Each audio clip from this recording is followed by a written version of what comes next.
नमस्कार दोस्तों, आज की सामान्य ज्ञान के वीडियो में लेके आया हूँ आपके लिए प्राचीन भारत का इतिहास से 100 इंपॉर्टेंट क्वेश्चंस जो कि हाल फिलहाल की परीक्षाओं में बहुत बार पूछे गए हैं। ठीक है दोस्तों, तो इसी के साथ में आपका पहला पॉइंट हो जाएगा इस वीडियो में, भारत के इतिहास की जानकारी का सबसे पहला स्रोत जो है वह अभिलेख है। ठीक है, नेक्स्ट है अभिलेखों का अध्ययन जो है पॉलीग्राफी कहलाता है दोस्तों, और सिक्कों का अध्ययन क्या कहलाता है? न्यूमिस्मेटिक्स कहा जाता है। ठीक है दोस्तों, आगे देखते हैं पॉइंट नंबर 4, प्राचीन भारत का इतिहास मुख्यतः पुरातात्विक साक्ष्यों पर आधारित है। ठीक है, आगे है मानव इतिहास का सबसे प्रारंभिक काल जो है वह पाषाण काल कहलाता है। ठीक है दोस्तों, और पाषाण काल को 3 भागों में बांटा गया है, पूरा पाषाण काल, मध्य पाषाण काल और नवपाषाण काल। नेक्स्ट है पूरा पाषाण काल के लोग जो है शिकार और संग्रह पर निर्भर थे। ठीक है दोस्तों, पूरा पाषाण काल के जो लोग थे वह शिकार और संग्रह पर निर्भर थे, और नवपाषाण काल में कृषि का प्रारंभ हुआ। उसके बाद में नवपाषाण काल के लोगों ने मिट्टी के बर्तन बनाने शुरू किए, और इसी में पशुपालन का आरंभ भी हुआ। ठीक है दोस्तों, भारत की सबसे प्राचीन सभ्यता है वो सिंधु घाटी सभ्यता है। ठीक है दोस्तों, सिंधु घाटी सभ्यता का एक और अन्य नाम है जिसे हड़प्पा सभ्यता के नाम से कहा जाता है। हड़प्पा सभ्यता की जो खोज है वह 1921 में हुई थी। उसके बाद मोहनजोदड़ो की खोज 1922 में हुई। ठीक है दोस्तों, नेक्स्ट है हड़प्पा की खोज राय बहादुर दयाराम साहनी ने की थी दोस्तों। उसके बाद में मोहनजोदड़ो की खोज R.D. बनर्जी अर्थात राखल दास बनर्जी ने की थी। आगे देखते हैं सिंधु सभ्यता का प्रमुख नगर धौलावीरा है जो कि गुजरात में स्थित है। उसके बाद लोथल नगर जो है, लोथल नगर का संबंध जो है वो समुद्री व्यापार से है। ठीक है, कहाँ से? समुद्री व्यापार से। ठीक है दोस्तों, आगे देखते हैं सिंधु सभ्यता में धातु मुद्रा का प्रयोग नहीं होता था, यहाँ पे धातु की मुद्राएं नहीं यूज की जाती थी। नेक्स्ट है सिंधु सभ्यता में पकी हुई ईंटों का प्रयोग किया गया था। ठीक है दोस्तों, मोहनजोदड़ो में मिला महान स्नानागार जो कि पकी हुई ईंटों का बना हुआ था, उसकी एक विशिष्टता है। ठीक है दोस्तों, आगे है हड़प्पावासी गेहूं और जौ की खेती किया करते थे। हड़प्पावासी जो थे वह किसकी खेती करते थे? गेहूं और जौ की। नेक्स्ट है सिंधु लिपि। जो सिंधु लिपि है वह अब तक अपठनीय है, इसे किसी ने भी पढ़ नहीं पाया अभी तक। ठीक है दोस्तों, उसके बाद में देखते हैं जो सिंधु सभ्यता है वह मातृ प्रधान समाज मानी जाती है। ठीक है, नेक्स्ट है सिंधु सभ्यता में पशुपालन का प्रमाण प्राप्त है दोस्तों। सिंधु सभ्यता में जो है पशुपालन का प्रमाण प्राप्त है। सिंधु सभ्यता का पतन जो है लगभग 1900 ईसा पूर्व के आसपास हुआ था। उसके बाद आर्य जो है भारत में लगभग 1500 ईसा पूर्व में आए। ठीक है दोस्तों, आर्यों का सबसे प्राचीन ग्रंथ है वो जो है वह ऋग्वेद है। कौन सा? ऋग्वेद। आर्यों का सबसे प्राचीन ग्रंथ है वह है ऋग्वेद। ठीक है दोस्तों, उसके बाद में वैदिक काल। वैदिक काल को 2 भागों में विभाजित किया गया, प्रारंभिक वैदिक काल और उत्तर वैदिक काल। ठीक है दोस्तों, अब देखते हैं प्रारंभिक वैदिक काल जो उसकी भाषा थी वह संस्कृत थी। इसके बाद में जो ऋग्वेद है जो कि सबसे पुराना ग्रंथ है आर्यों का, उसमें कुल 1028 सूक्त हैं। ठीक है दोस्तों, वेदों की संख्या जो है वह 4 बताई गई है। कौन कौन से वेद? ऋग्वेद, सामवेद, यजुर्वेद और अथर्ववेद। ठीक है दोस्तों, वेदों को ही अपौरुषेय कहा गया है। ठीक है, क्योंकि इसे ईश्वर द्वारा लिखा गया है ऐसा माना जाता है। नेक्स्ट है वेदों की व्याख्या। वेदों की व्याख्या जो है यह ब्राह्मण ग्रंथों में की गई है। उसके बाद में जो उपनिषद है वह दार्शनिक ग्रंथ है। उपनिषद कैसे ग्रंथ है? यह दार्शनिक ग्रंथ है, और उपनिषदों की संख्या जो है लगभग 108 मानी जाती है। देखते हैं आगे, गीता को उपनिषदों का सार कहा जाता है। अब ये इंपॉर्टेंट प्रश्न यहाँ से बन जाता है दोस्तों कि उपनिषदों का सार किसे कहा जाता है? तो भगवत गीता को या गीता को उपनिषदों का सार कहा जाता है।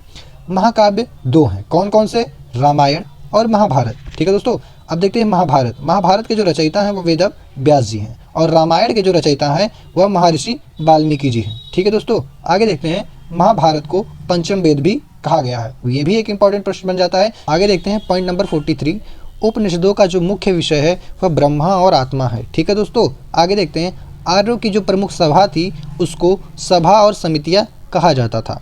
वैदिक युग में जो राजा थे उनको राजन कहा जाता था। ठीक है दोस्तों, और वैदिक काल में पुरोहितों को जो है पुरोहिता कहा जाता था। क्या? पुरोहिता। ठीक है, और वैदिक काल में जो संपन्नता का प्रतीक था वह गो था, अर्थात गाय। गाय जो है वैदिक काल में संपन्नता का प्रतीक थी। ठीक है दोस्तों, आर्य लोग जो थे वह अग्नि और इंद्र के उपासक थे, जो कि ये इंद्र और अग्नि को ही मानते थे। आगे देखते हैं ऋग्वेद में इंद्र का वर्णन सबसे अधिक हुआ है। ठीक है, यानी कि हम क्वेश्चन बन जाता है दोस्तों इंपॉर्टेंट कि ऋग्वेद में किस देवता का वर्णन सबसे अधिक बार हुआ है? तो इंद्र का हुआ है। ठीक है दोस्तों, आगे देखते हैं पॉइंट नंबर 50। ठीक है, 50 है वैदिक समाज 4 वर्णों में बटा हुआ था। ठीक है, वैदिक समाज था वह 4 वर्णों में बटा हुआ था और यह जो वर्ण व्यवस्था थी वह कर्म पर आधारित थी। कैसे? कर्म पर, ना कि जाति पर। ठीक है दोस्तों, आगे देखते हैं उत्तर वैदिक काल। उत्तर वैदिक काल में लोहे धातु, ठीक है, लोहे धातु का उपयोग शुरू हो गया। लोहे के उपयोग से जो है कृषि में उन्नति हुई और उत्तर वैदिक काल में राजसूय और अश्वमेध यज्ञ प्रसिद्ध थे। ठीक है दोस्तों, आगे देखते हैं वैदिक काल की प्रमुख नदियाँ जो थी वह सरस्वती और सिंधु नदियाँ थी। उपनिषदों के अनुसार ज्ञान ही मोक्ष का साधन है। यहाँ से भी एक इम्पॉर्टेंट क्वेश्चन बन गया दोस्तों कि उपनिषदों के अनुसार जो है क्या मोक्ष का साधन है, तो ज्ञान ही मोक्ष का साधन है। नेक्स्ट है महाजनपद। ठीक है, तो महाजनपदों की जो संख्या है वह 16 थी और सबसे शक्तिशाली जो जनपद था वह मगध महाजनपद था। ठीक है दोस्तों, आगे देखते हैं महाजनपदों में कौशल, वत्स और अवंती भी प्रमुख थे। ठीक है दोस्तों, बौद्ध धर्म। अब देखते हैं बौद्ध धर्म। बौद्ध धर्म के जो संस्थापक थे वो गौतम बुद्ध थे। ठीक है, इनका जन्म 563 ईसा पूर्व में हुआ था और कहाँ हुआ था? लुम्बिनी। लुम्बिनी जो कि नेपाल में स्थित है। नेक्स्ट है बुद्ध के पिता सुद्धोधन और माता महामाया थी। बुद्ध का बचपन का नाम था सिद्धार्थ। ठीक है दोस्तों, इन्हें बोध गया, ठीक है, कहाँ? बोध गया में बुद्ध को ज्ञान की प्राप्ति हुई और इनको जो बोधि प्राप्ति हुई थी वह किस पेड़ के नीचे हुई थी? तो पीपल के पेड़ के नीचे इनको ज्ञान की प्राप्ति हुई थी। ठीक है, बुद्ध ने सारनाथ में अपना प्रथम उपदेश दिया था। बुद्ध भगवान ने प्रथम सार उपदेश जो है वह सारनाथ में दिया। ठीक है दोस्तों, बुद्ध के प्रथम उपदेश को ही धर्मचक्र प्रवर्तन भी कहा जाता है। ठीक है, धर्मचक्र प्रवर्तन भी कहा जाता है। इसके बाद में देखते हैं बुद्ध के जो प्रमुख अनुयायी थे वह आनंद और उपाली थे। कौन? आनंद और उपाली। बौद्ध संघ की स्थापना बुद्ध ने की। आगे देखते हैं बौद्ध धर्म के त्रिरत्न। 3 रत्न हैं, कौन कौन से हैं? बुद्ध, धम्म, संघ। ठीक है, बुद्ध धर्म का प्रतीक जो है वो धर्मचक्र है। क्या है? धर्मचक्र किसका प्रतीक है? बौद्ध धर्म का। बौद्ध धर्म के अनुयायी जो है वह अष्टांगिक मार्ग का पालन करते हैं। किसका? अष्टांगिक मार्ग का पालन करते हैं। बुद्ध का महापरिनिर्वाण, ठीक है, महापरिनिर्वाण कुशीनगर में हुआ था। ठीक है दोस्तों, उसके बाद में आता है जैन धर्म। तो जैन धर्म के जो 24वें तीर्थंकर थे वह महावीर स्वामी थे और यही जो है अंतिम तीर्थंकर भी थे। महावीर स्वामी का जन्म 540 ईसा पूर्व में हुआ था। कहाँ हुआ था? वैशाली के निकट में हुआ था। इनके पिता का नाम सिद्धार्थ। दोस्तों ये भगवान बुद्ध नहीं है सिद्धार्थ, ठीक है, दूसरे सिद्धार्थ हैं और इनके माता का नाम त्रिशला था। ठीक है, महावीर के अनुयायी उन्हें निर्ग्रंथ कहते थे क्योंकि ये मुक्त हो चुके थे सभी ग्रंथियों से। आगे देखते हैं जैन। ठीक है, पॉइंट नंबर 78। जैन धर्म का प्रतीक जो है वह क्या है? अहिंसा। अहिंसा। और बुद्ध धर्म का प्रतीक क्या था? धर्म चक्र। ठीक है दोस्तों, आगे देखते हैं जैन धर्म का मूल सिद्धांत क्या था? त्रिरत्न, सम्यक दर्शन, सम्यक ज्ञान और आचरण। ठीक है दोस्तों, महावीर का निर्वाण जो है वह पावापुरी में हुआ था। ठीक है, महावीर का निर्वाण जो कहाँ हुआ था? पावापुरी में हुआ था।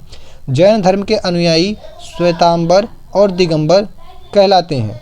मौर्य वंश का संस्थापक चंद्रगुप्त मौर्य था। अब दोस्तों हम पहुंच गए हैं मौर्य वंश से संबंधित, तो देखेंगे मौर्य वंश के जो संस्थापक थे वो चंद्रगुप्त मौर्य थे। चंद्रगुप्त मौर्य जो है चंद्रगुप्त मौर्य के जो गुरु थे वो आचार्य चाणक्य थे, जिनको कौटिल्य भी कहा जाता था। इनकी एक प्रसिद्ध ग्रंथ जो है अर्थशास्त्र भी है। ठीक है, मौर्य साम्राज्य की राजधानी पाटलिपुत्र थी। ठीक है, कहाँ थी? पाटलिपुत्र। अशोक मौर्य वंश का महानतम शासक था। जो अशोक था वह मौर्य वंश के महानतम शासकों में से एक थे। अशोक का राज्याभिषेक वह 273 ईसा पूर्व में हुआ था। इन्होंने कलिंग की युद्ध 261 ईस्वी पूर्व में हुआ और इसके बाद से अशोक ने बौद्ध धर्म अपनाया। अशोक ने धम्म नीति का प्रसार किया। ठीक है, उसके बाद में अशोक के शिलालेख जो है वो ब्राह्मी और खरोष्टी लिपि में हैं दोस्तों। ठीक है, अशोक के प्रतीक स्तंभ जो है वह प्रतीक स्तंभ जो है वह क्या है? सिंह शीर्ष वाले हैं। कौन? सिंह शीर्ष वाले हैं। कौन से है? ठीक है, तो देखते हैं अगला है अशोक का जो प्रतीक है वह सिंह स्तंभ है। ठीक है, अशोक का प्रतीक जो है वह सिंह स्तंभ भारत का प्रतीक है, भारत का राष्ट्रीय प्रतीक है।